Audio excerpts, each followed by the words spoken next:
3 years ago, if I told you that people would stop typing and would now talk only with their computers, you'd probably laugh. Today, millions of people already do so. So here's the question, are keyboards dying or is typing itself dying? Technology rarely announces change. It doesn't send you a notification saying, hey, your habits are about to change. It just slowly replaces them. One day, you're calling a taxi. The next thing, you're opening an Uber app.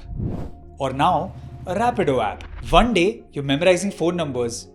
And now, you barely remember your own. And I think we're watching that happen again. But this time, it's not your phone. It's not a DVD, it's not a screen, but it's the one thing that you spend a lot of time on a daily basis. It's your keyboard. Research shows that we speak about 150 words per minute, but most people, they type between 40 to 50 words per minute. That's almost a 3x difference. Now combine that with tools like ChatGPT Voice, Whisperflow, Apple Intelligence, Gemini, and suddenly, talking to your computer doesn't feel weird anymore. I mean, we've been speaking to Siri all this while, or we've also been speaking to OK Google all this while. Incidentally, I just said OK Google and my phone started right now and it's recording. It feels normal, which raises a pretty uncomfortable question. If talking is faster and AI can already understand us, should we still be typing? This isn't the first time that technology has replaced another technology. But you know what? This time it's different. Why? It's not that the keyboards are competing against other keyboards.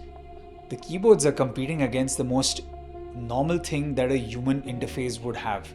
That the most normal thing that humans use on a day-to-day basis, which is voice, and voice used in conversations.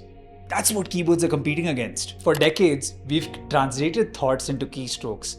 Now AI already knows what you're thinking, or at least you feel that AI already knows what you should be thinking or what you might be thinking. That's a massive shift. And honestly, it's scary, right? It's happening faster than I expected. There are already large companies doing billions of dollars, from all the big techs that exist to smaller companies that have sprung up very quickly. Few such products that I've been trying out lately are Whisperflow, Fluid Voice, and trust me, the results are really, really good. It's a little scary. You speak naturally, it fixes punctuation, it fixes grammatical errors, it picks up English, it picks up local languages. Once you speak into it, it also gives you a very clear-cut paragraphing, there's spacing, there's bullets. It does all of it. It's really good. It's scarily good. Trust me. Honestly, it genuinely feels like someone is typing for you. It's great for brainstorming. It's great for prompting. It's incredible for emails. And it's ridiculously fast. Like I mentioned before, you speak roughly 150 words per minute. Or if you're a fast talker like myself, you can go up to even 200, 250. So for someone who's using it for the first time, you get a very, very big aha wow moment. So, does that mean that keyboards are finished? Well, I don't think it's that simple. Let's do a small experiment. Now suppose I tell you to drop an email to your boss asking for a leave. You either say it out loud or you type it. Two very different experiences, right? Same outcome, completely different experience, but not because one is faster, but your brain gives it completely different experience. Typing changes the way you think. Every key press creates a tiny pause. That tiny pause becomes a reflection. That reflection becomes editing. And editing becomes better ideas, which is very true. Typing forces your brain to organize things before they leave your head. Voice does the opposite. You think while you're already speaking. Well, sometimes that's amazing. Ideas flow freely, but sometimes it's chaotic. You end up saying things like, wait, no, remove that. Because you're probably realizing your thoughts after what you've probably spoken. They're two completely different thinking models. It's not like they're wrong. They're just two completely different models altogether. Then there's feedback. Listen to this. Every switch, every key press, you know exactly where your fingers are while you're typing out. The keyboard talks back.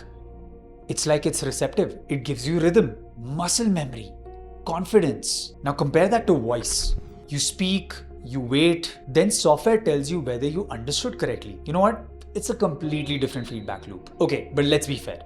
Voice absolutely wins sometimes. But some might say, if you have a good room, a good microphone, clarity in terms of like what your thoughts are, and a very clear conscience in what you want to say, which is clarity translating into voice, voice is probably a phenomenal medium for you. And in such cases, sometimes it produces even fewer errors than manually typing. At the same time, you also have ChatGPT voice, you also have Claude with their voice input. I mean, there's quite a few now. There's quite a few. You already had Siri and Google Gemini doing their own thing, but you have very specialized tools now which are doing them probably better. For brainstorming, walking, especially, which is my favorite thing, is prompting. These tools are probably way faster and better than actually typing out your prompts and thinking them out. So for such ideas, voice is honestly incredible.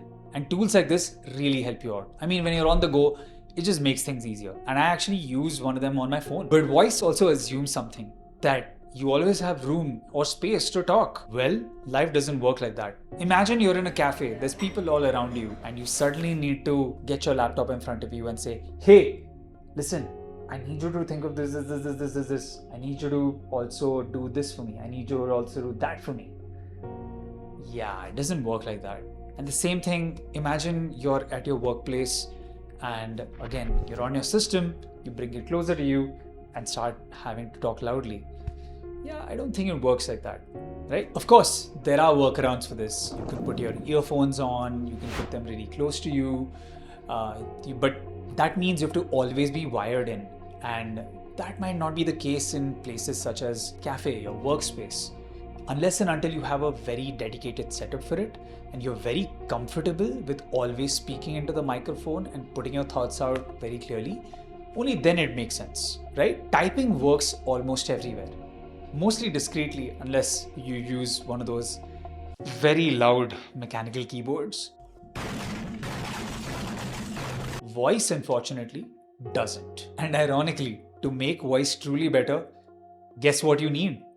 Well, you need better hardware. What does better hardware mean? A better microphone, something which picks up voice very clearly, doesn't pick up background noise, good noise cancellation, very quiet room, very good environment, very quiet environment. Without all of this coming through, well, the AI would also fail. There's another thought that I keep coming back to. Have you heard the movie Her? It reimagines a world where people really don't use computers. They just talk to them. Back then, it felt futuristic and awkward and weird. Well, now it's scarily true, right? I mean, you would have read a lot of the headlines out there. You would have heard of people just confessing their entire life story and spending hours on a day talking to AI companions.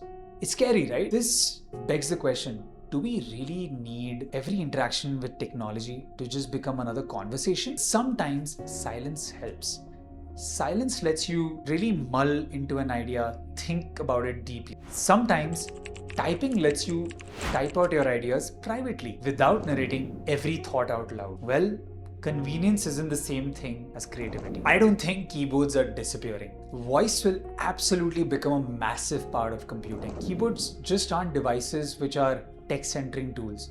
They're way more than that. They're thinking tools, creative tools. They let your minds run free. They're physical interfaces that shape the way we work. It's exactly like how cameras didn't disappear after smartphones were launched. Of course, they've declined, but they're still used in full force. And just like that, keyboards probably won't disappear just because voice to text got better. I mean, you also need a game, right? Voice really isn't going to solve for gaming. Am I not right? At Kreo, we're not emotionally attached to keyboards. We do love technology, however. We're attached to great ways of interacting with technology. If the future belongs to microphones, we'll build better microphones. If the future belongs to keypads, where it requires a microphone, requires a better sound input device, anything that makes it easier for a user to interact with technology, we'll build those. We'll go in that direction. If it belongs to better keyboards, we'll build better keyboards. We definitely won't stop. We're going to make them even better. We'll include all the features which are required for the new technology out. And if the next interface hasn't been built yet,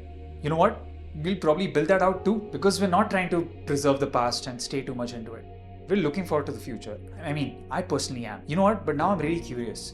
When was the last time you wrote something without touching your keyboard? Do you think better when you're typing? I'd genuinely love to know. Drop it in the comments below if you're team voice or team typing, because if this is the beginning and the end for typing, we're all living through one of the biggest shifts in computing history. Cheers.